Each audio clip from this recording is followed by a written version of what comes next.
গল্প শোনার আগে মনে রেখো, রাত 12টার পর কখনো পুরনো রাস্তার ধারে একা হাঁটবে না, কারণ কিছু রাস্তা এখনো মৃতদের দিয়ে ভরা।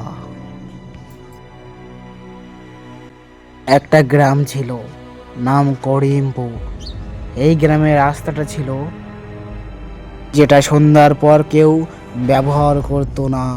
লোকেরা বলতো ওই রাস্তায় নাকি এক ভূত বাস করে। একদিন শহরে রাহুল নামে এক ছেলে গ্রামে বেড়াতে আসে।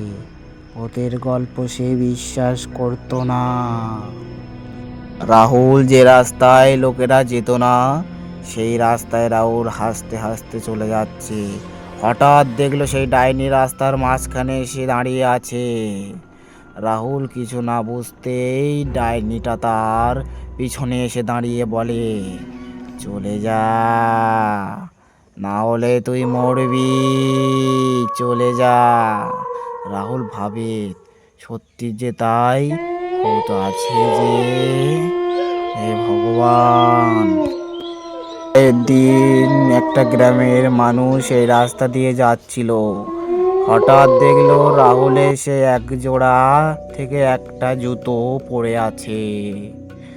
গ্রামের মানুষ বুঝে গেল এ রাহুলকে কোনো এক ডাইনি ধরেছে।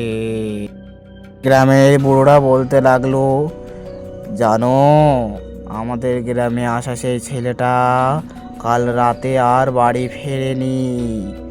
এক ডাইনি তাকে ধরে নিয়ে তার মতন করে রেখে দিয়েছে। এ রাতের ঘটনা। রামু বাড়ি যাচ্ছে হেঁটে হেঁটে, গভীর রাত যখন 12টা। বাবু, পিছনে তাকা। না, আমি পিছনে তাকাবো না, সেই ডাইনিটা আমার পিছু ধাওয়া করেছে।